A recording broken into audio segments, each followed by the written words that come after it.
大家晚上好，我是青云老师。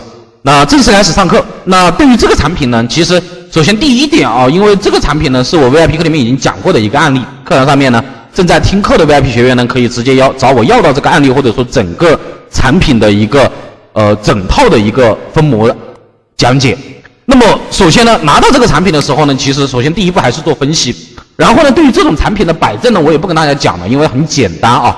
对于这个产品虽然说看上去它的轮廓比较复杂，摆正的话呢，我们可以直接用到这一张绿色面，或者说这一个圆柱的中心线，又或者这一个圆柱的这个表面的这个平面啊，这几个位置都是能够直接摆正到这个产品的。当然，摆正了以后呢，其实摆正同时决定了它分形线的一个位置。当然，那么其实产品设计它在设计这个模具产品的时候呢，它其实早就已经帮我们定义好了产品的分形线在哪里。如果它没有定义好，我的产品脱不了模，那这个产品设计呢就是不合格的。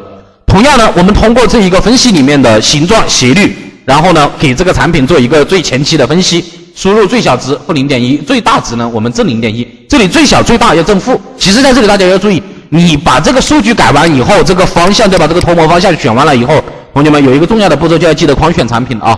尤其是一些零基础同学，你什么都不会的，啥也不懂的，操作命令的时候一个步骤都不能少，知道吧？那么一定要框选。框选产品呢，就是告诉这个命令，我现在分析的是什么？分析的是我现在选择的这个对象，或者说我的这个产品。那很多同学呢，这个命令，尤其是那种零基础、毛都不会的啊，可能做钳工的、做加工的，或者说大学毕业的，那么反正他只要不是做设计学徒的，他没有学过的，那么一定要记得框选，因为这是一个重要的步骤。你不去框选，这个产品呢就不会像我一样有这种颜色的显示。有了颜色的显示以后呢，它有一个正 0.1 红色，负 0.1 呢这个蓝色。通过了这两种颜色，我们得到的是分形线。当然，我们得到的呢可以不单单是分形线。如果你想得到这一个产品的结构，或者说得到这个产品上面其他的一些，比如说拔模分析啊，对吧？分形线分析啊，这个结构的一个分析啊，或者说这个产品其他轮廓的一个脱模角度分析啊，等等等等之类的。那么我们当然这个是在我们做 DFM 报告的时候呢，其实呢我们就会要去做的。至于这堂课为什么没有跟大家讲 DFM 报告，其实 DFM 报告呢在公开课这边讲的很少，因为如果说你对于整套模具设计不了解的话，这个 DFM 报告你做不出来。这也是呢，其实我的课程里面我并不是一开始就教大家去设计一整套的模具，而是让你会分模了，会软件了，会搞装配图了，会搞散件图了，达到了一个能做学徒的标准，我才会教大家去做 DFM 报告，去定料啊，去改模呀，对吧？那么这里呢，同学们 DFM 报告呢，大家也不用学得太早，最重要的是对这个软件和行业，这是第一步。那么我们通过这一个斜率命令分析出来了以后呢，其实分形线它就在这里，对不对？这个就怎么说呢？你产品摆正了，你面分析打开了，对吧？你的脱模方向是对的，那分形线它就很简单，跟着产品轮廓走。那么我们通过这一个就是说肉眼吧，我们通过这一个初步的这个肉眼的一个观看，我们能看到的是这个产品的分形线呢，在这个圆角上面。可能有的同学就会怀疑，老师，我这个产品是有没有摆正的？对于摆正呢，其实公开课上面也讲过，但是今天呢没有时间跟大家讲那么多了。那么对于产品的摆正，大家要注意的是产品的大 A 面和大 B 面，产品的两张主壁后面，那么也叫做外观面呢和非外观面。那么同学们要理解的通俗易懂一点，那简单一点，这一个大面知道吧？这个大面这个地方这个大面颜色一致了就对了，这一边这个大面呢基本上颜色一致了就对了。它可能会出现这种小小的，比如说你像这个地方有一个红色面，对吧？这个地方有一个红色面，对不对？那么这种我们是通过正脱模无法让这个位置脱模的，这个就需要做结构。那么你在保障到这两个点以后呢，你这个产品基本上就摆正了。当然你不需要去微调，知道吧？微调我们只是针对于某一个能调整或者能调过来的面，那么刚刚我们看到的那种位置是调不过来的。通过我们这一个插入来自体的曲线找到抽取，在抽取里面这里注意啊，插入来自体的曲线抽取，然后呢找到等斜度曲线。这里呢大家要注意，等斜度曲线也好，你分析命令也好，这里呢它都包含一个叫做脱模方向的东西。脱模方向就是产品呢在模具里面制作生成完了以后呢，产品离开模具的那个方向。那么这个方向呢也是我们在摆正的时候要用到做分形线分析，斜率分析，包括这里我们所抽取的等斜度曲线。等斜度曲线是什么呢？其实就是根据我们分析的这个状况，根据我产品的脱模方向，以角度在这里大家注意，以角度在0度的前提状态下面呢，我们去选择这个产品体上所有的，把整个产品都选上。你选上了以后，那么这个产品呢，大家可以看到它就会出来这种红色的线条。红色的线条其实它就是分形线，知道吧？红色的线条它就是分形线。例如像目前这个状况，我们可以看到分形线在这个位置，对不对？然后放大面分析再看一下，也就是说这一条线的位置能不能大概对上我分析所得到的那个颜色？哎，能对上，能对上，那就代表是对的。而在这里大家一定要注意，用这个命令的时候要将 UG 默认的10度的这个角度改成0度，这个地方一定大家要注意改啊。那么把分形线抽取出来了以后呢，那接下来的制作就很简单了。在这里呢，大家也可以做笔记啊，大家有做笔记的同学呢，可以做起来。这里我们可以记一个什么呢？就是首先我们去做这个分析产品的一个分析面呢，第一个你要确定产品是摆正的，第二个你要知道脱模方向是什么意思，第三个产品摆正了以后，我们的这一个分析面要根据这句话很重要，我们的分析面要根据产品轮廓以及分形线来制作出来，而我的分形线是跟着产品轮廓走的，这个大家放心。然后呢，我们这个地方的分形线出来了以后，大家可以看到，我就直接对于这种抽取出来的等斜度曲线，我们直接插入设计特征拉伸就完了啊，就 over 了，知道吧？选择这一条线，然后我们给它狂选一下，把这里的分形线你都可以给它选上拉伸，对吧？一次性给它就是一次性做到位，然后拉多少呢？拉个150的距离，选择我们的这一个正方向。在这里同学们，正方向是什么意思呢？正方向就是这个正的正方向啊。正方向呢，它就是说我所说的这个正方向，其实它代表的就是我们 XYZ 3个方向其中的一个，而就是说哪一个方向是对的呢？那么以绝对坐标，绝对坐标呢，因为我们软件当中这个 UG 软件当中，它有3个常用的这个工作坐标和绝对坐标，还有我们的视图坐标。那么工作坐标呢，它也叫做动态坐标，我们可以在这个 WCS 里面利用显示这个命令呢，来达到我们这个坐标的显示与隐藏。那么当你把这个坐标以 WCS 里面的设置为绝对，就是你用了这个命令以后，知道吧？你用了这个命令以后，那么这个坐标就会回归到绝对坐标的位置。不管这个坐标你是放在这里，还是放在这里，还是放在这里，放在这个软件当中的任何一个位置，只要你用这个命令，这个命令就会回到绝对坐标的位置。那么我们去拉伸一个面，这张面的方向是这个方向拉，还是这个方向拉，还是这个方向拉，取决于你的绝对坐标。这个是优先考虑你的这个面的一个方向，因为你的面方向要控制到位。我们肯定不能说往这一边拉，对吧？或者往这一边拉，或者说呢往这个下面拉，对吧？这个肯定是错的。你往左边拉的话，这个面拉不出来，这是第一。其实第二，无法分模。你往下面拉的话呢，它是擦穿面。那我们做分析面的话呢，能碰不擦，是吧？这个很简单。然后呢，我们接下来再来看到这一个拐角处。对于这种拐角处呢，其实做法呢，首先第一个还是同学们找到分形线，对不对？不管你一个多复杂的产品，轮廓有多扭捏，那我们首先要考虑的就是，比如说放大面分析，对吧？放大面分析以后呢，我们可以看一下这个地方的一个分形线，哎，刚刚好在我们蓝色面的这个边界上面。那么这个地方的分形面，它跟前面的这个位置的分形线它是不一样的。前面的分形线它在圆角上面，对吧？然后这个地方的分形，这个分形面呢，它不在圆角上面，它刚刚好在这一个蓝色面的边界边上面，对不对？那么这样一来的话，我们就可以不考虑优先用这个拉伸，我们换一个命令，用延伸，用扩大。那么延伸扩大呢，其实是我们实际在做设计的过程当中啊，就你只要不是个学徒同学，或者说你只要不是个半桶水啊，那么我们都可以直接呢，以优先于扩大分析面或延伸分析面作为去做分析面的前提。但是呢，它的前提是能做啊。比如说你一个产品它不能做延伸，或者说不能做扩大，你也非得要去扩大，这个就没意义。而像这种位置的话呢，我们可以直接扩大，对吧？扩大这张面，利用这个编辑曲面里面的这一个扩大命令，这个命令编辑曲面扩大，选择这个蓝色面。那么以蓝色面作为参考呢，在这里大家可以看到，像这个位置呢，这里的分析线大家可以看一下，这个地方的分析线，这个地方的分析线，我们直接就可以向外把它拉，就是说把它扩大，并且呢，再给它呢这边往这边这个方向，对吧？往这条边这里延伸多少呢？延伸150，对吧？这一边延伸150啊，这边延伸不了，那这边不延伸，对吧？如果说你分2次都不能延伸，就这边这个面可能是会有那么一丢丢问题的。那么现在我们延伸出来了以后，这个面就到位了，对吧？而且这是一张非常平整。那么可能说同学们你们看出来，就老师这个面明明是斜的，为什么我们把它叫做一张平整的分析面呢？因为就针对这单张面而言，它不像前面的分析面一样，对吧？坑坑洼洼的，高低落差的，乱七八糟的，对不对？但是这种分析面我们有的选没有？能不能改变？改变不了，因为你的产品轮廓是这样的，是不是？那你跟着产品轮廓走，这个是一个做分析面最基本的。当然，这个圆角上的分析线呢，这个同学问到了啊，我们没错，就是用拉伸这种最简单的方式去做，也就是说你不需要去用其他的命令做。同时，同学们有没有觉得这个产品很难的？有吗？有没有同学觉得这个产品很难的？有没有？啊，有吗？同学们有没有觉得这个产品很难？其实应该课堂上面是有同学觉得这个产品很难，或者说是有难度的。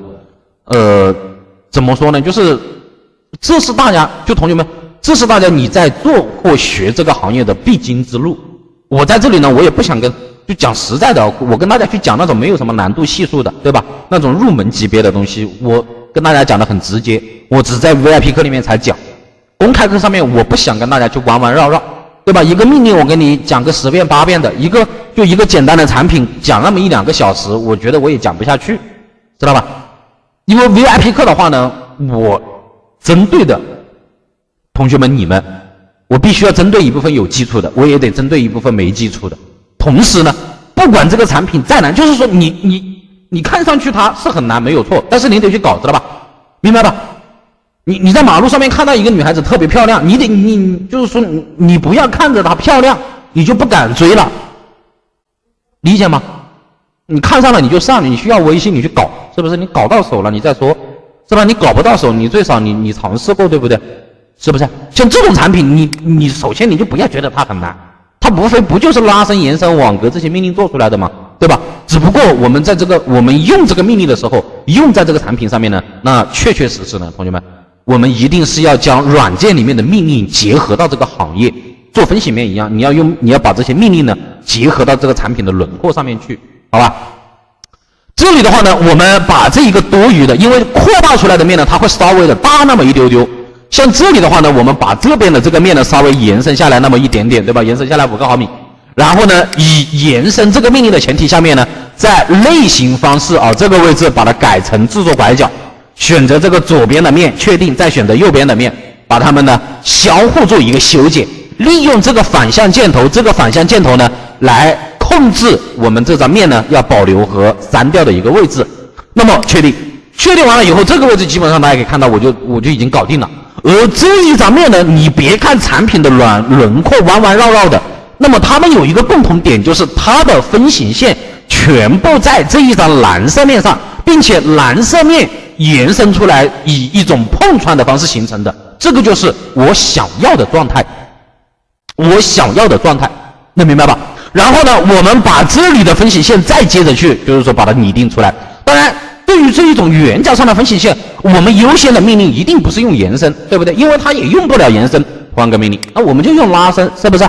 那我们插入设计特征拉伸，那就完事了。选择这一个这个分形线，选择这个分形线，选择这个分形线，对不对？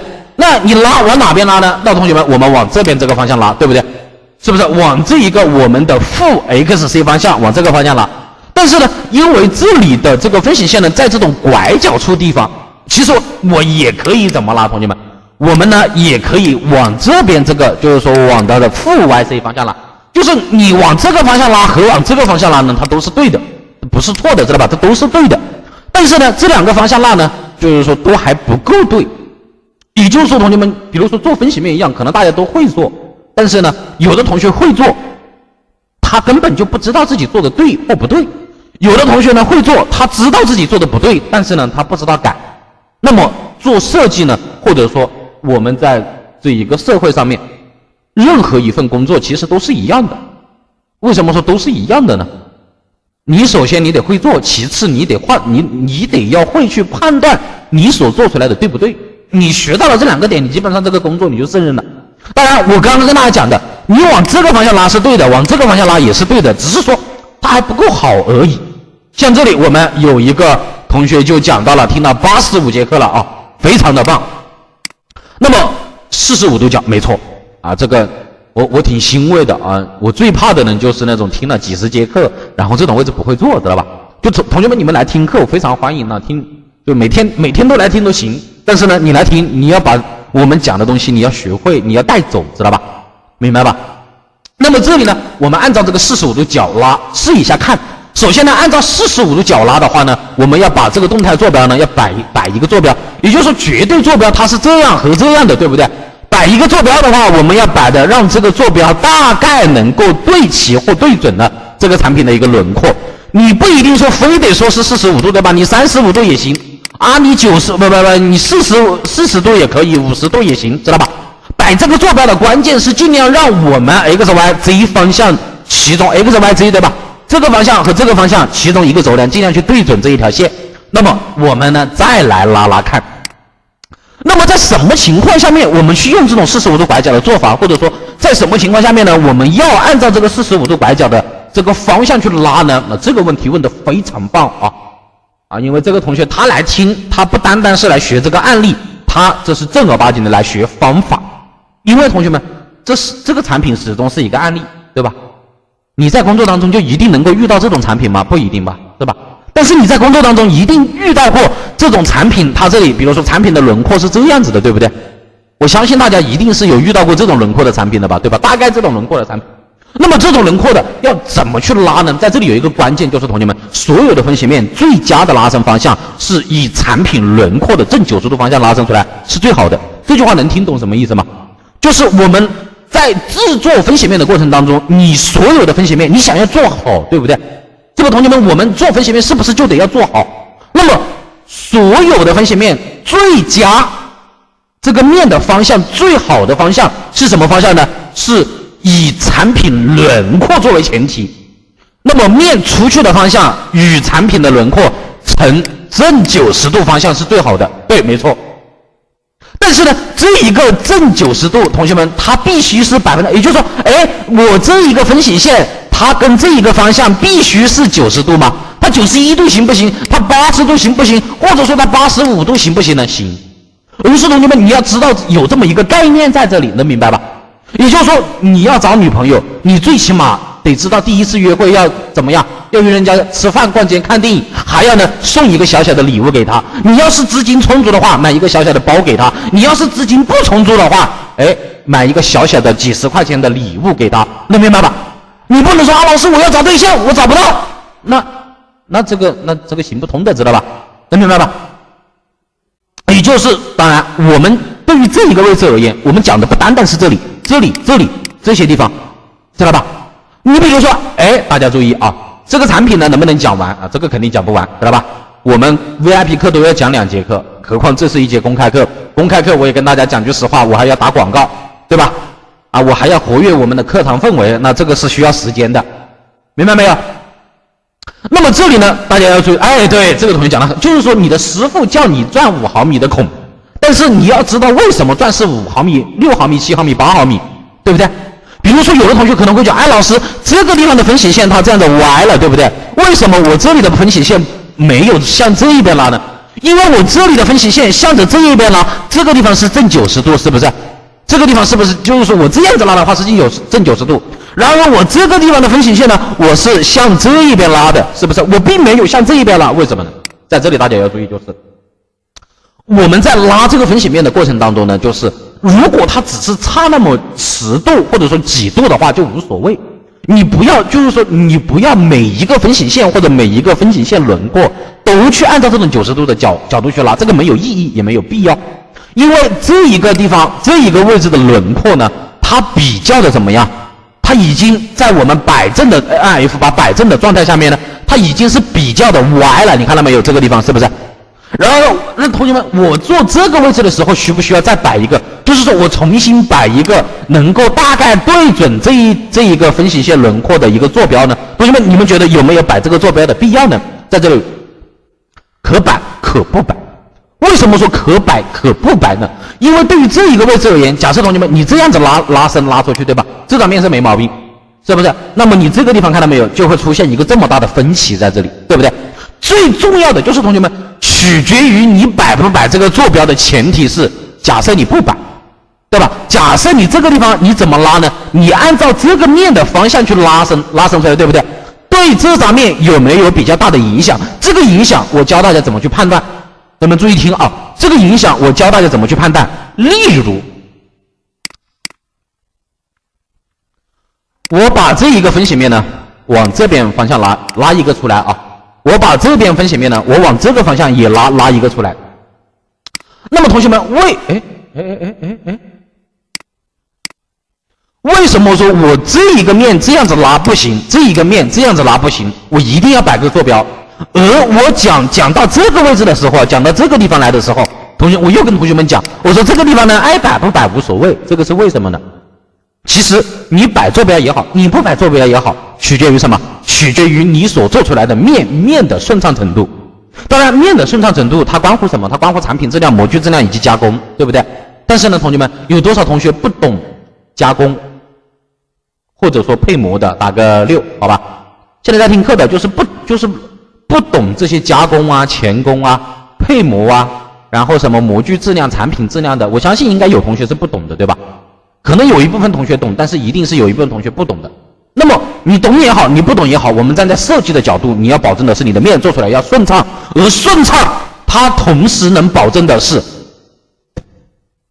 你做出来的面顺畅，它同时能保证的是你这个模具的一个质量、产品的一个质量。那么在这里呢，大家要注意，大家有没有发现我这个面是平的，对不对？其实你这个面，你不管是摆个坐标往这边拉伸，还是按照这个面的方向往这边拉伸，这个面都是平的。为什么？因为分形线是平的。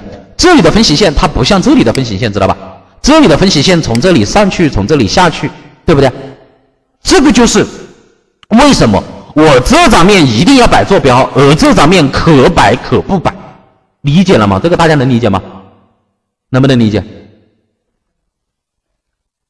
那么你像这种地方，这个坐标如果你不摆，那么你这个面你有没有发现就特别别扭？有没有发现？就是说你有没有发现，我们摆正去看，这个地方到这里就这么一点点宽，这里从这个位置到这个位置就这么宽，对吧？就是很明显这一边和这边不均匀。然而我的这个分形线呢，它不是这样的，对不对？它应该是一个，就是说它像一个这样的小山坡一样，是不是？它应该是要两边都要均匀，这个面拉出来要平衡的，是不是 ？OK。那接下来能听懂就最好。在这里的话，大家如果有不懂的地方呢，自己提问，好吧？那我的课呢，第一次来听课的同学注意，好吧？我呢叫秦宇老师，我的公开课也好，我的 VIP 课也好呢，其实可以说很简单，听起来也很轻松。同时呢，最重要的呢是你在这里学，你要学到东西啊。就算这是一堂公开课，就大家不用花钱就能来听。那我呢也是在拿 VIP 课的知识点在这里跟大家讲，好吧？你哪里是第一次来听课？你我都看到你好多次了啊，你知道吧？不要在这里就忽悠我啊！我都看到你几次了，对吧？我公开课上的很少，我都看到你几次了。你还跟我讲你第一次来听课，不要开这种玩笑啊！这个同学第二次，你也说是第一次。你们这些骗子。那么这里呢，我们再来看，当这张面的方向确定好了以后，这边我们先不管啊，我们先把这一边做起来。这个地方为什么说大家在这里要注意一个点呢？因为这个面的拉伸方向和这个面的延伸方向，他们应该来讲是不一致的，明白吧？应该来讲是不一致的。讲的简单一点，你学的时候你学的是钳工，和你学的时候学的是设计，你们两个人未来会一样吗？不会一样。这个就是一个肯定的点，你们的出发点就不一样，是吧？你学的时候学的是钳工，是不是？学的是加工，和你学的时候你做学徒的时候就是学的设计，你们几年以后的这一个工作状态、生活状态和你的社交圈一定是不一样的。也就是说，你这里命令都用的不一样，对吧？这个用的拉伸，这个用的延伸，命令都用的不一样的话，那这个中间就看到没有，肯定有缝隙，对不对？那这个缝隙怎么办呢？在这里大家注意，首先第一，我们呢先把这一个延伸出来的面，看到没有？这种地方相交的，用球叉把它求掉。球叉的话，插入组合球叉。有没有同学搞不清楚怎么样去选目标体和工具体的？有吗？就是有的时候老是选反了，有没有这种同学啊？有吗？应该有啊，不出意外的话，就是不知道怎么去选择目标体和工具体。在这里呢，还是一个点，同学们，你如果是一个零基础，你要想办法把这个东西呢搞得简单一点，知道吧？你就是说你自己要把它去理解的简单一点。很简单，目标体呢，同学们是那个要动刀子的体，要被割的那个体，而工具体呢，就是那个割那个体的那把刀。简单一点，这个黄色的面是10斤肉，知道吧？这个黄色的这张分析面啊，这个是10斤肉，我现在我只要8斤，知道吧？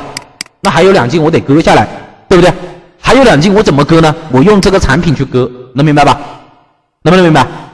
就是你目标体是要动刀的，被割的那个体，你的工具体就是那把刀，知道吧？理解的简单一点，先选黄色面，然后再选什么呢？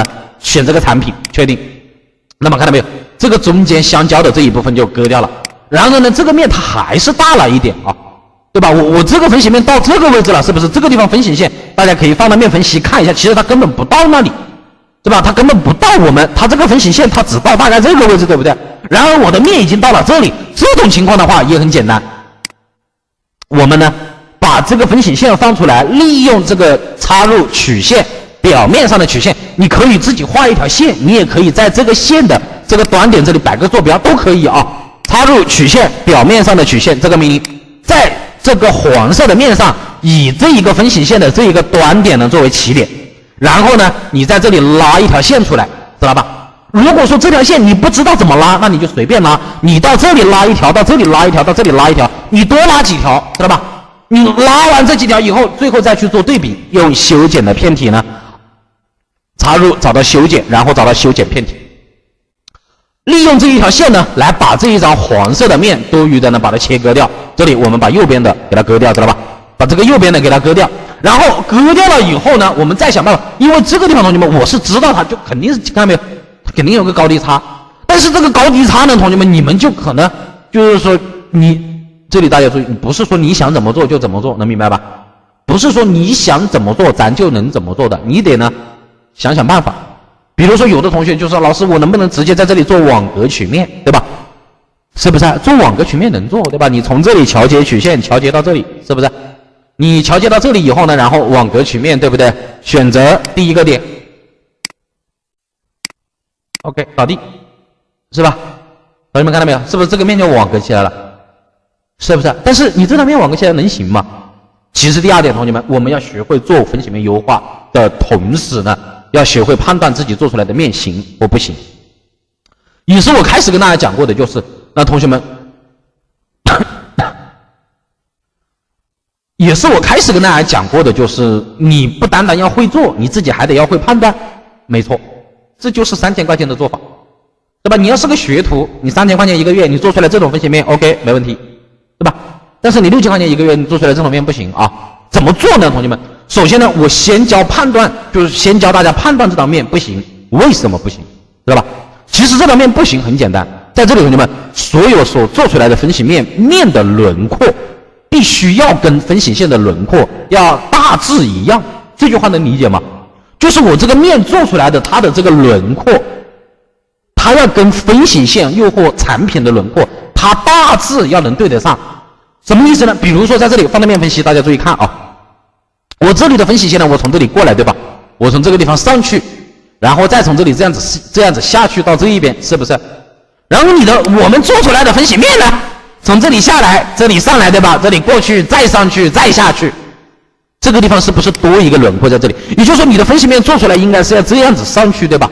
然后再这样子下来，这样才是对的，是不是？因为我的分析线是从这里走，对吧？这里上去，这里下去的，是不是？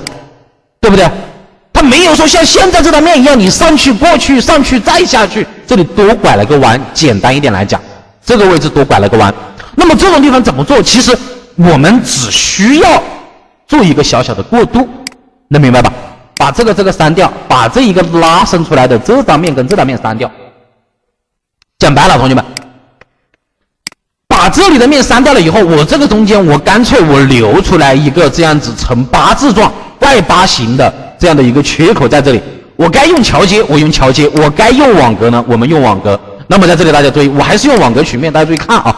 那么我们这样网格出来和我们一开始那样网格出来的，这个地方有问题啊！这里告诉我们，看到没有？这里有个问题。这里呢，它告诉我们交叉曲线2不再有效，重新选择曲线。这个报错，我教大家怎么看啊？其实呢很简单，我们网格曲面呢，正常来讲呢，我们是4条线，呈封闭状态的4条线。但是呢，你3条线也能网格，知道吧？3条线的话，我们主曲线1选择一个点，主曲线2选择一条线，交叉曲线1、2选线。那么这里它所报错，刚刚这个地方报错的主曲线2取决于什么呢？比如说我们打开网格曲面，对吧？我们选择第一条线确定，那么这一条线是什么线？就是主曲线1。然后呢，你再选择第2条线确定2下，对吧？鼠标中间确定2下啊。那么这条线就是主曲线2。选择第3条线的时候，这一条线大家注意，这个地方已经是交叉曲线1了啊。这一条线那么就是交叉曲线1，确定。然后呢，选择第4条线的话呢，就是分形线，对不对？这里有一条线，这里有一条线，一共是2条线。这2条线呢，我们同时给它选上，那么它就是什么？它就是什么，同学们？它就是我们的交叉曲线2。这个会背背吗？当然，我们能改变先后顺序吗？能改。但是呢，不管你怎么改，比如说老师，我第一条线能不能选这条线？能选。但是呢，你选完了以后，到最后这个命令会报错，主曲线1有问题。这里大家注意看啊，比如说现在我线选完了，看到没有？主曲线1不再有效，重新选择曲线。为什么说它现在又变成了主曲线1？这个地方不再有效，重新选择曲线呢？因为我们第一条线是选的这条线，也就是说有问题的那条线，其实呢始终都是这一条线，只不过它是主曲线1还是交叉曲线2，取决于你选择这条线的先后顺序。这个能理解吗？能不能理解？你这个我应该是讲的够详细了吧？啊，应该我讲就讲的已经够详细了吧？不能理解自己就问。然后呢，在这里同学们，我再教大家呢，怎么就是能够迅速的能够判断出来哪一条线有问题。比如说我们第一条线选这条线，第2条线选这条线，第3条线选这条线，第4条线呢选这条线。我已经通过交叉曲线2知道是这条线有问题。那么同学们，问题在哪里呢？是在这一条线上，还是在这一条线上，还是在这一边的线上呢？对吧？如果我的这一条分形线它有5条线，我怎么在这5条线当中准确的找到那一个有问题的线呢？看什么呢？同学们，看箭头。箭头什么意思呢？记住，你的主曲线1，不管你选择几条线，选择完以后只能有一个箭头。你的主曲线2只能有一个箭头，交叉曲线1、交叉曲线2，它们各自只能有一个箭头。比如说同学们看到没有？这里是不是有一个箭头，对吧？向这一边指的。这里是不是有一个箭头向这一边指的？这里就有2个箭头。那么同学们，我可以打包票，也就是同学们，我可以保证这个位置的问题呢是在这个箭头和这个箭头的中间这个位置。放大，你放大一点，对吧？朋友们看到没有？这个地方的线一高一低，是不是？因为这样的话，你就不需要怎么样呢？啊，老师是不是这个地方有问题？你放大看一下，对吧？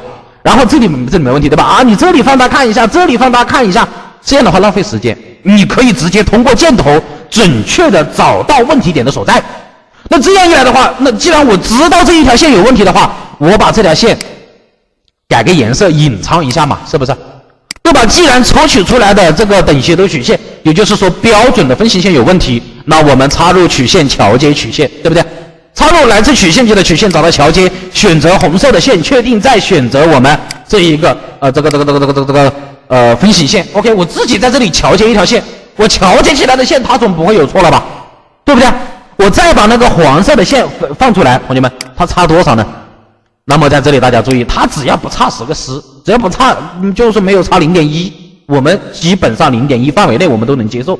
也就是说，在这里呢，可能有的同学会说，因为有些同学没基础，他根本就不知道什么地方的分形线能改，什么地方的分形线不能改。那么在这里呢，有一个关键的点，就是你要注意的，第一，针对这一种弧面状产品，弧面状产品呢，就是你像这种产品就是活面状产品，这种产品它的分形线出现断线、烂线、产品烂面，包括这一个分形线线与线直接对不上，这种一系列问题呢是正常现象。那么我们作为一个设计师，那我怎么办呢？同学们，我不能说这个分析面不做吧，对不对？我们只能说是在一个我们可以接受的范围内，将我们的分形线连起来，把这个分析面呢做出来。那么这里的话，我们再用网格，在这里大家注意，我们在选线的时候呢，我就不能选那个黄色的线了，对吧？我这里自动就选上了，对吧？因为我这个过滤器这里选的相切曲线啊，它自己自动就把这边这一条线选上了，确定。那么确定完了以后，现在同学们，我们再来看一下这张面，这张面是不是比刚刚那个面好多了？对不对？它没有说这个面从这里下来，这里过去，这里下来，这里再过去吧，对不对？这个地方只有一个小小的波折了，是不是？那么这样就是说，在这里的话，我们还能呢把它做得更好，知道吧？我们还能把它做得更好，怎么做得更好呢？把这个地方再劈开一点，从这里桥接曲线桥接到这个位置，让这个面呢它没有这样子，就是掉下来掉的比较深，再上去。那么我想让它能这样子慢慢的这样子上去，这样的话我的面就是它会更平整一些，对不对？虽然说现在这张面是顺畅的，但是它不平整。同学们，平顺啊要分开理解，平顺代表着平整，顺畅顺代表着顺畅。这个面它只是顺畅了，它不平。它看到没有？这个面在这里，这个面掉到这个下面来了，看到没有？一高一低。那么我们呢，可以还利用这张，就是说还是利用这个曲面上的曲线，你在这里到大概这个位置呢，你把这个地方多余的你给它切掉，你知道吧？切掉了以后呢，我们在这里呢用桥接曲线，选择这一条线，对吧？桥接直接桥接到这里来，同学们有没有发现，我这一条线直接就抬上来了这么多，对不对？它没有掉下去这么多了，这个能理解吗？这个能不能理解？这个就是我们自己去控制这个面的弧度，知道吧？当然你做成这样，拿个6000块钱一个月没毛病了啊，这个就完事了。但是呢，我们应该是就是说，我相信大家都不满足于6000块钱一个月吧，是吧？甚至可能现在很多同学都已经月薪过万了。这里我们去除一下参数，这一边这个面，那我们就直接不要了，对不对？这个地方这道面我们直接就不要了。然后呢，我们网格一下曲面，这样网格出来的面，同学们，那可以说它就会更漂亮，知道吧？看到没有？这张面是不是比刚刚那个面网格出来的顺畅程度各个方面就更好了，对不对？是不是这个地方的这个小波折都没有了，是吧？直接就是我刚开始跟大家讲的那种理想的状况，要从这里这样子上去，再这样子下来，对不对？而不是能从这里这样子下来再上去，是吧？再这样子下来，更不是怎么样呢？这里上去，这里上去，再上去，再下来，是不是？这种就是可以说已经是个非常不错的状态了。那么优化分析面呢，其实在这里我们再接着往后面讲，这里同学们有没有不懂的啊？那么接下来同学们，其实这张面呢，我们讲到的就是一个分析面优化。接下来我们再来看到这个位置，这个位置我要跟大家讲的也是一个更深层次的优化。那么通过这个位置呢，想跟同学们讲到的就是产品优化，我们要怎么样优化？碰到什么位置的地方呢？要优化，这是第一。什么位置要优化？第二，怎么去优化？第三，优化的这一个过程当中，这个步骤是怎么样的？我们能够接收到的分形线的差距以及分形面的一个差别，最大能够接受多少？那么这里为什么这样讲呢？首先同学们，这个面顺畅吧？不顺畅吧？对吧？是不是这里有个是不是这个地方有个立角吧？这个地方有个立角吧，同学们，对不对？那这两个立角就代表着这个地方的分形面它就不会顺畅。那当然，这个分形面它不顺畅的话，那我们得咋办呢？那是不是得想办法给它稍微搞顺畅一点？那这个地方怎么去搞顺畅呢？在这里大家注意啊，其实这种很简单，我们呢就擒贼先擒王，是不是？这个面部就是说这个地方有小立角的原因，它大概率是因为什么呢？就为什么这里有立角呢？对吧？这个面是不是通过这个分形线做出来的？这个立角它肯定是因为分形线所导致的，对不对？所以说我们优化的话，要从这条线着手去优化。然后呢，这一条线是什么？它是一条标准的分形线。那么我们首先这个分形线我也不删掉了，知道吧？我呢自己在这里用桥接曲线，我桥接一条线，对不对？我桥接出来的这条线，我看一下呢，它跟这条标准的分形线，它这种差距，比如说就我用这个分析测量距离，对吧？我测量一下他们，比如说这一个点到这个分形线，他们差多少？差8个10。那同学们 0.08 的概念，大家能够用生活当中的一个物件来做一个对比吗？ 0.08 毫米是多少？在生活当中应该是一张 A4 纸和一根头发的厚度。其实8个10并不多，但是呢 0.1 范围内，同学们我们设计师可以决定，如果多了那你就要做报告了，知道吧？客户要同意，能明白吧？并且呢 0.08 的一个分形线间距，也就是同学们这里我现在呢我要改分形线，我改的那条分形线与原本的那一条标准的分形线差多少呢？差 0.08， 是不是？那么这个 0.08 能不能接受？能接受，只要 0.1 范围内都能接受。那么同时呢它只能在局部能接受。局部是什么意思？就是你只有这一小段距离我改了，那你从这个地方到这里，对吧？这一整条分形线你都改 0.08， 接受不了。什么意思？就是标准的分形线在这个下面，你搞出来的分形线在这个上面，然后呢从这里到这里呢整段距离你把分形线都改了一个相对来讲 0.08 左右的一个差距，不行。我们能接受的这一个更改分形线、微调分形线来优化分形面的间距是：第一，局部；第二，0.1的范围内啊，我们能接受。你搞多了就不行啊，这个能理解吧？然后呢，那我们再把我们所桥接出来的这条线拉伸出来就可以了，对吧？那个立角就能够得到一个完美的呢优化。OK， 那么把这里拉伸出来了以后呢，同学们觉得这个面怎么样？是不是就基本上 over 了？对不对？但是呢，这里有一个小波折，不知道大家看不看得见啊？对吧？这个地方我们的立角最起码是已经没有了的，对不对？是不是没有那个立角了？只是说呢，这个地方还有一个这样的小波折，一个小台阶在这里。那么，同学们，这个是6000块钱的做法啊！大家想不想看更好的做法？其实呢，优化到这个点呢，你拿个6、7千块钱一个月做出来，这样就够了。当然，如果你能，就是还是那句话，同学们。你们来学设计不是为了6000块钱一个月来学的设计吧？对不对？你们来听课，你们来学设计，你们不是为了6000块钱一个月来学设计的吧？应该最起码是月薪1万以上吧？对不对？因为现在在我们中国，你做模具设计100块钱一个月，这个很正常，这个工资并不高，对吧？你要是拿个1万8、2万的，哎，那确实是已经不错了，有点高了，是吧？啊，证明你这个要么就有点领导能力，要么就有点技术了，是吧？那么这里呢，我们来看一下怎么样把它优化的更好。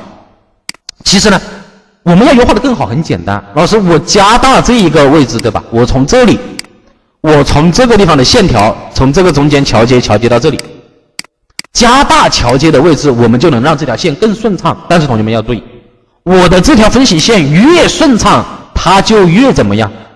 这个有同学能回答出来吗？就是我的这条分形线，当我自己去把它桥接的越顺畅的时候，是不是它与原本那条分形线差的就越远，对不对？对，没错，它与原来那个分形线就差得更远了，知道吧？那么这里我们来注意看啊，利用表面上的曲线呢，以起点不变终点扩大的方式，这种方法呢叫做外八，来把这张面和这张面呢，这个中间呢给它切掉，知道吧？记住啊，我们的起点这个地方不变。就是这个位置不变，慢慢的让它要向外面这样子撒开，然后在这个外面呢桥接曲线，桥接完曲线以后呢，肯定用不了拉伸了，那就用网格，或者说呢用艺术曲面。那么这样我们把它网格起来以后呢，把这个面相切一下啊，相切到这张面，再相切到这张面，去除参数。现在同学们，我们看一下这张面它的质量怎么样。在这个大家注意啊，我这个地方没改的啊，我这个地方没动啊，我还是用的那一条原来我们就是说拉上的那条分形线，对不对？现在同学们，我们从不同的角度来看一下这个位置怎么样，是不是好像又高了个档次，对吧？比刚刚我们拉伸出来的分形面好像又更顺畅、更漂亮了一些。这里呢，我跟大家总结一下，就是对于从这张面的分析面优化到这张面的分析面优化的这一个思路，好吧？其实首先呢，这种分析面优化只在这类型产品当中用得到，你在那种机壳膜、家电膜、平板膜当中根本就用不到类似这种分析面优化。那么这一种类型的分析面优化只能用在产品轮廓较为复杂、曲面较多的案例当中，分析面拉出来比较杂的这种产品。这是第一。其实第二呢，优化分析面的过程当中，大家一定要注意的就是，我们只能在适当的范围内做优化，而不能肆无忌惮的优化。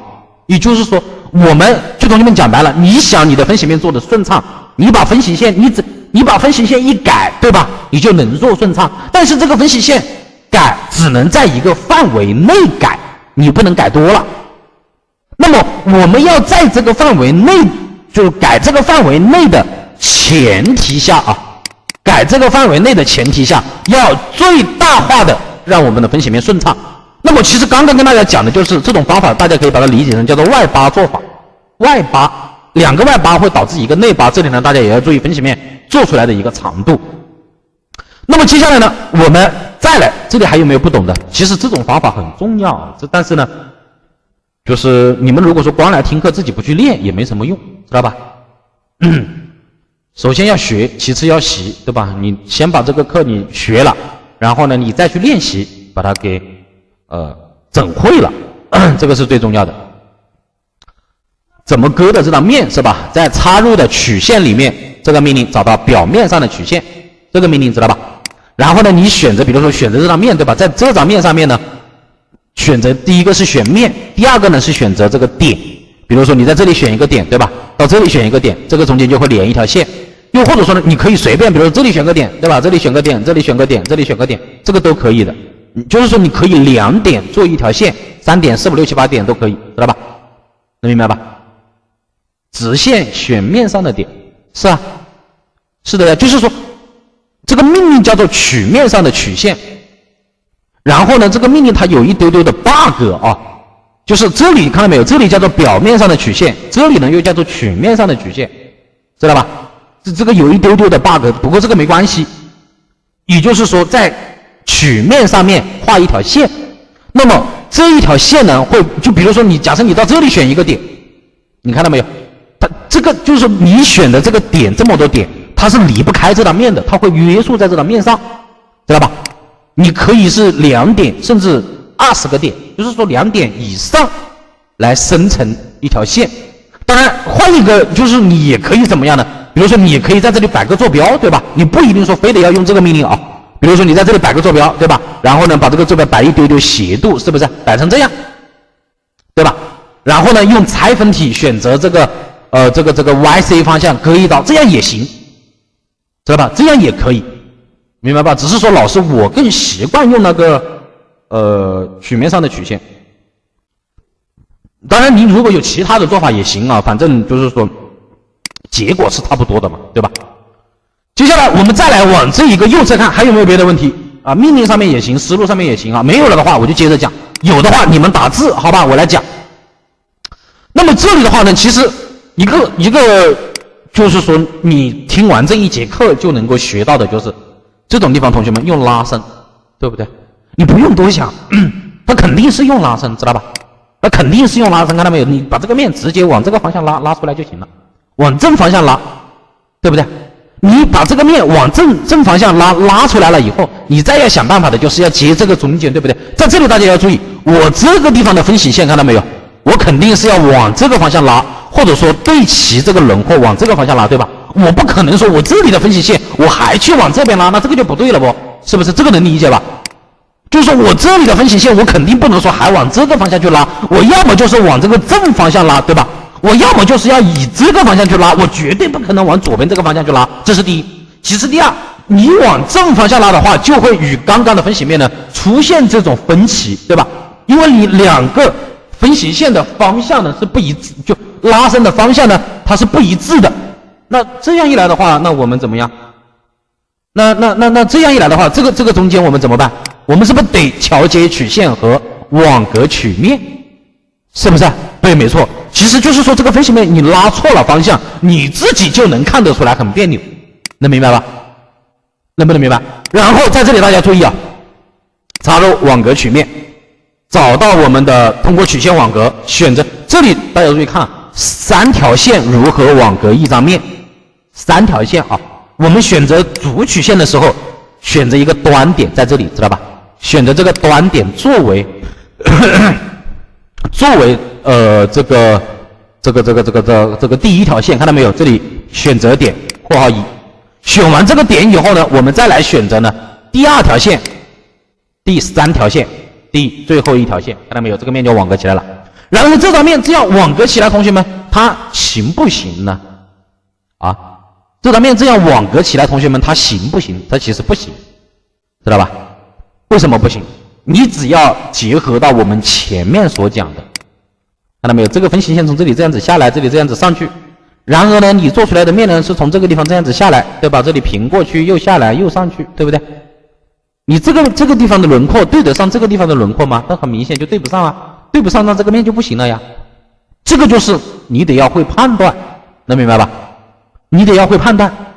你跟一个女孩子你谈了1年的恋爱，她合不合适跟你走完这一辈子，你自己要有一个判断，知道吧？能明白吧？不要什么啊有感情了舍不得，是吧？你别啰里吧嗦的，你想分手就分手，是不是？你不想分手你就别说这种废话，是不是？这里的话我们咋做呢？很简单，把这个地方的这一张面取消缝合。其实怎么做，同学们？做法就是这边这一种，我们不要用这种3角点去网格，我们利用产品的这个地方这个轮廓做到什么呢？不做拉伸，做到我们那个网格的，就是说那个点上去。这里我们网格曲面，对不对？是吧？我这个里面我留一段这种分形线在这个位置，大家可以看一下，搞定了呀。我这样做出来的面我多完美，是不是？你看到没有？是不是就是这个多完美，比刚刚那个完美好多吧？其实同样是一个命令，对吧？只是我们怎么去用而已，对不对？我这里我都是用的网格曲面，但是我用的位置不一样，大家有没有发现这个面做出来它就不一样，对不对？啊，当然，同学们，我这个课呢，我的这个公开课，我不但能跟大家讲对的，我还讲错的啊。可能有的同学看到这种错的就烦啊，谈不上什么情感导师不过呢，老师曾经我确实有几个女朋友，知道吧？这个呢，在我们这个积雪教育是一个公开的秘密，我也不藏着掖着。其次呢，就是另外一方面呢，也希望大家不要睡着了，对不对？等一下听着听着就听着啊，老师我想睡了，那这个我也不想，对吧？因为大家都是上了1天的班了，晚上还来学设计呢，不管你是出于任何理由，对吧？有的同学可能说想要转行，有的同学可能想要拿更高的工资，有的同学是被逼没有办法只能学设计，有的同学可能是对这个行业感兴趣。在你已经上了1天班的前提下面，你还在这里来学习来听课，那我希望我的课程能对得起大家，对吧？其次呢，我希望听我的课，大家第一个真正的能够学到东西，第二没有那么困，没有那么累，没有就像吉他老师讲课一样，自己都感觉他要睡了，是吧？那你的一个学生听你的课怎么想不睡觉呢？是不是 ？OK， 接下来我们再接着往后面讲啊。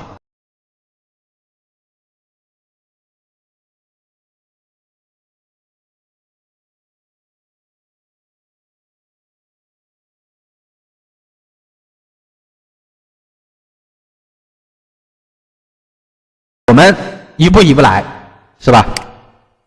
那么接下来呢，我们再来看到，就再往后面走，这个地方我就不想跟大家讲了，这个位置我就不讲了，好吧？这个位置的分析面优化跟前面讲的我做法是一样的，这里就不讲了，好吧？这个地方分析面也要做优化，然后优化的方法跟这个地方的方法是一样的，知道吧？这个我就不讲了，行吧？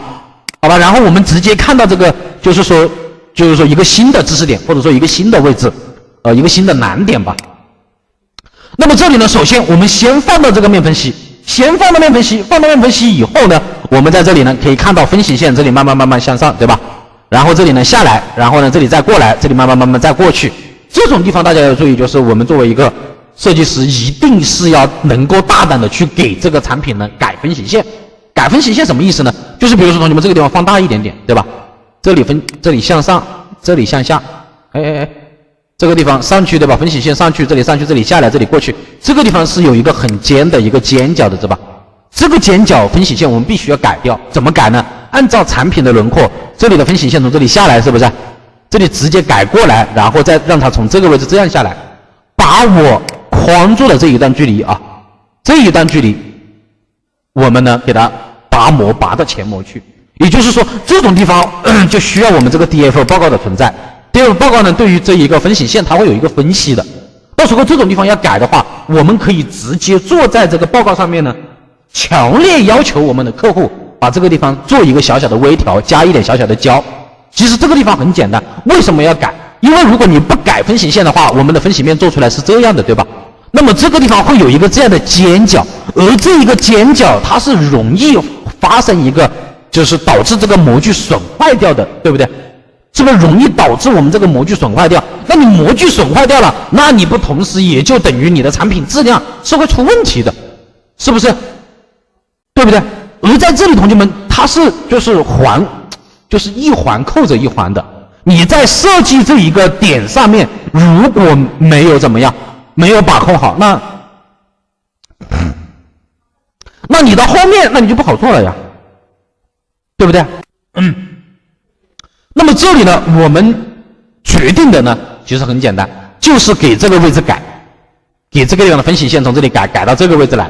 那么首先呢，我们这一边的分形面呢，其实你还是该拉可以拉，知道吧？该用拉伸的这一边，我们还是把它拉伸出去。拉伸出去以后呢，这一边的面基本上没有什么太大的问题了，对不对？那这个位置怎么做呢？那做这个位置，我们首先要把底部这张面，这张面放大面分析看到没有？这一张分形面要把它延伸个100出来。OK， 这个没办法，同学们，就是怎么说呢？就是老师，我也做过钳工，我也做过加工啊。你们说的什么裤衩都是汗，对吧？啊，什么天天被屌的飞起，什么乱七八糟的这些，就是老师我都经历过，你知道吧？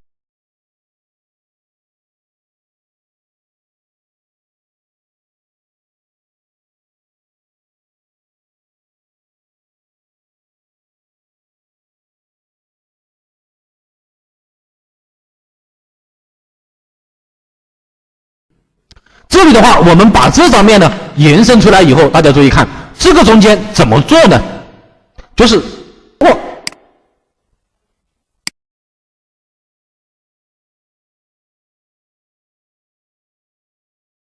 把这个地方我们把它处理一下啊。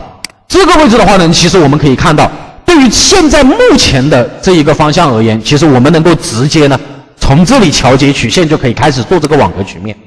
但是呢，同学们做这种位置的时候，一定要注意的是什么呢？就是我们所做出来的这一个分形面，主曲线2和交叉曲线2不在公差范围内。主曲线2是这一条，对吧？交叉曲线2是这一条。做网格的话，这个地方没接起来，尴不尴尬？哦，难怪，对吧？这个中间这么大个间隙在这里，对不对？那肯定接不起来。那这样一来的话，首先我必须要让我的这一个面延伸过来，就是我首先得让你们相交。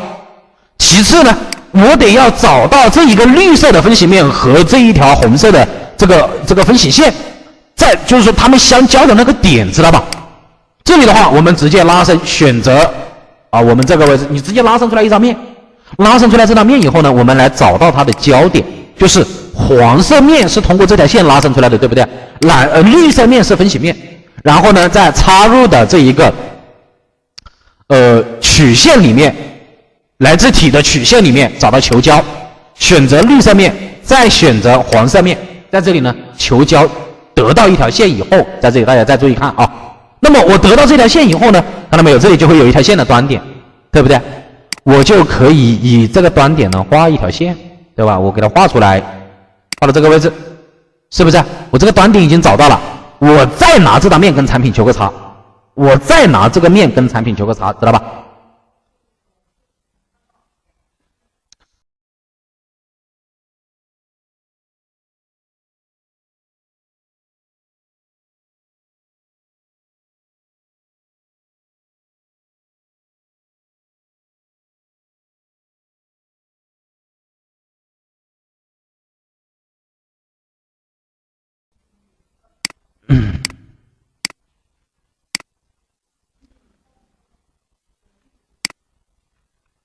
OK， 现在我们把我们的这一个绿色的分析面和我们刚刚那个分析线呢，可以说是完完整整的能搭接上了。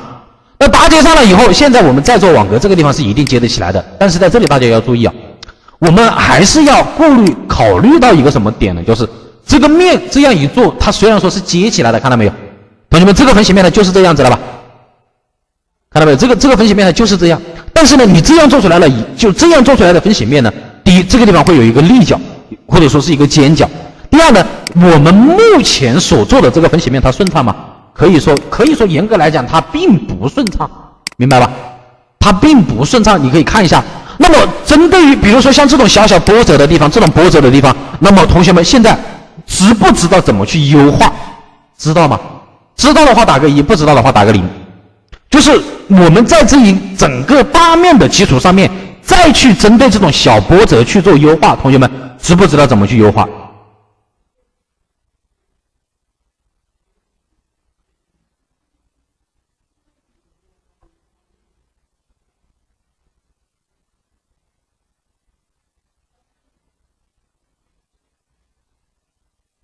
？OK， 哎，对，没错，就是前面用过的方法呀。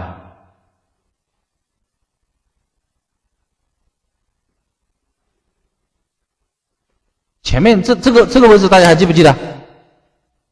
对吧？比如说我这里我优化一个给大家看啊，我们一个地方来，比如说你像这个位置对不对？像这个地方是不是？我们把这张面隐藏反隐藏，直接画线，知道吧？在这张面上面，在这个地方大概到这个位置画一条线，用外八的方式给它劈开。然后这个左边这张面上面，我们直接在这里，也就是说你不要搞多了，对吧？用外八的方式把这里给它劈开，劈开了以后，把这个面中间的给它删掉，中间这个有立角的地方给它干掉。干掉了以后，我自己直接手动在这里调节一条线。在这里大家注意，我们这一条线的长度是多长？大家可以看一下 1.5个毫米的这个分析线更改，它能影响到这整个面的一个顺畅程度，产品的分析线，包括我这整个产品的一个质量吗？影响不了，大家放心。也就是说，但是你要注意的就是你的起点比你的终点一定要这个线的长度一定要小啊，这个大家能理解什么意思吗？也就是说，我们这一端与外面那一端一定这个前面这一端是能越小就越小，1个毫米都行，知道吧？我们的目的只是接顺这个地方，接顺这个位置并不需要同学们你去费很大的心思，看到没有？现在是不是做顺了？现在是不是就做顺了？能不能理解？现在是不是做顺了？能不能理解？能不能理解？没毛病吧 ？OK， 那这两个我就不讲了，好吧？就是说下面这一个，因为这个它的优化方式是一样的。你在这一个大面上面去取一个呈8字状的这种位置出来，然后再做个网格曲面调节曲线就行了，知道吧？然后接下来的话呢，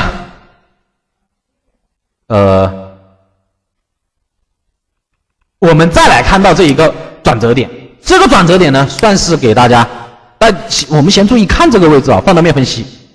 它这个位置的分析线比较奇怪啊，就是这个地方要上去，知道吧？这个地方要上去，这里就是说上去以后呢，它这里又出来，就是说分析线从这里上去，对不对？这里出来，这里拐到这边来，看到没有？它是这样的。那同学们这样做的话，那这种地方的分析面怎么做呢？其实这种地方同学们你能不能做好，取决于这个位置的一个，就是你对分析面方向的一个把控有没有到位。这个地方呢，同学们我就不讲了，好吧？我就不讲了，留给大家去做一个作业。然后呢，同学们你们加了客服的，问客服去要这个案例，好吧？加了客服的去找客服呢要这个案例，行吧？可以吧？